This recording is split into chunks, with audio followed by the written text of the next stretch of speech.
Hey, what's up y'all? So here it is Thursday. It's the day after yesterday when I got rained out. I needed to do a second cut on this. I ended up playing around too much, doing too many other fun things over by here on the lawn, and so it's the afternoon now. I actually shot and edited the entire podcast today. Click the link in the description below.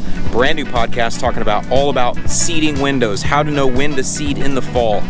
Really detailed stuff, just like I always do. It's almost an hour-long podcast called Lawns Across America. I think you really like it, but now I'm out here, I gotta fix this. So not only though do I need to get this done, this is my midweek mow and it's late now. Well, that's a second mow now. I gotta clean up the clumps and redo it, but I'm late on the rest of the lawn too.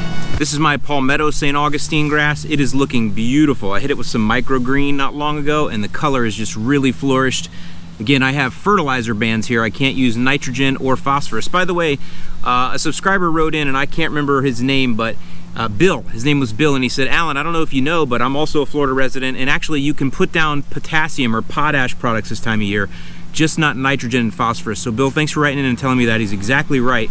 If you do have a fert band, and by the way, not all of Florida has fert bands. It's typically gonna be on the coasts or places where you have rivers.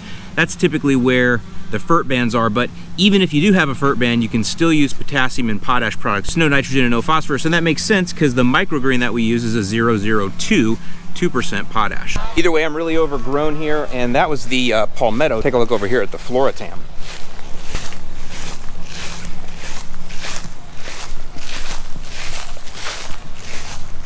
And by the way, are you seeing what I'm seeing? It sure is nice to be the uncut man, isn't it? Either way, super thick and overgrown here too. Now, I wanted to point one thing out though. This is an older section of my lawn. In fact, this Floritam has been here since the house was originally built in 2004. So however many years that is, I'll put it on the screen because you guys know I'm notoriously bad at doing math in my head. But what I want to show you is this has a super thick stolon base. And when you have a super thick stolon base like this, you can feel it. You guys can hear when I walk on the lawn how crunchy it is. It's like walking on a mattress of thick sticks. And it gets really dense in here. And what can happen is when we have these days like we've had, now it's beautiful and sunny today, but for the last several weeks we've had longer afternoon rains and a lot of clouds. Now listen, this is Florida, it rains every day here, but normally it rains every day, at least here, like, you know, 2, 3 o'clock.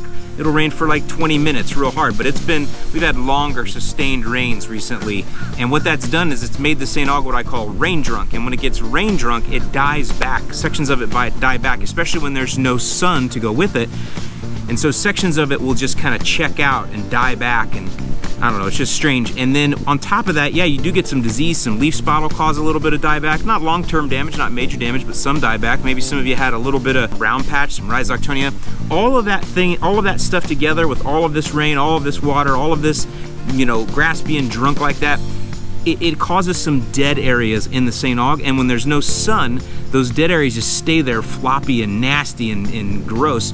If there was more sun, the sun would kind of bake it out, cook it out, make it degrade, but that's not what we're seeing. So we're seeing tons of you guys write in with St. Aug going, oh my gosh, what's wrong? So you can see how beautiful this looks, but let me show you what it looks like when you get down in it. See, I have the same brown stuff you do. See that?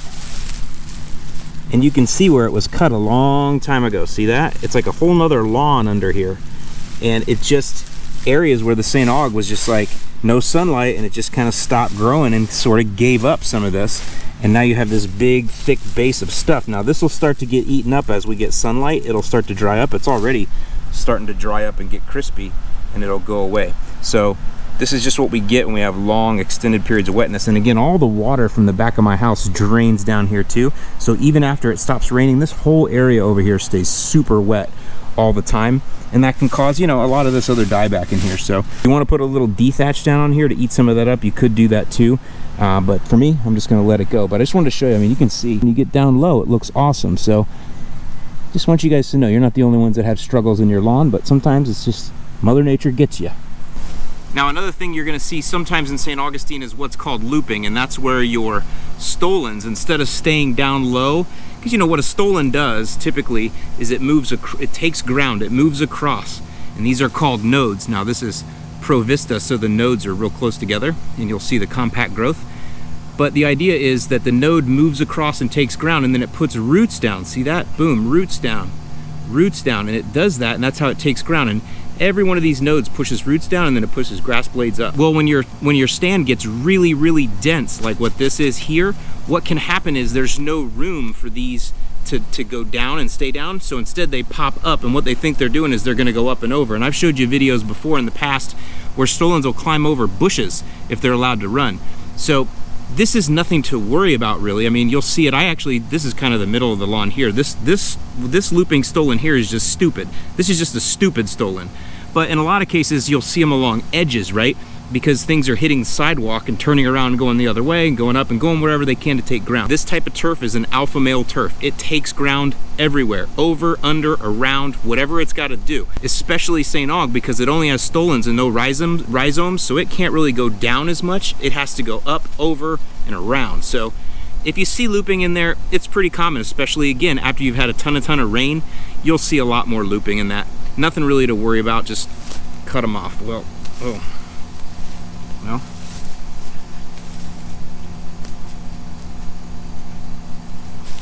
it's almost a shame to kill this one. Look at this guy. Holy cow.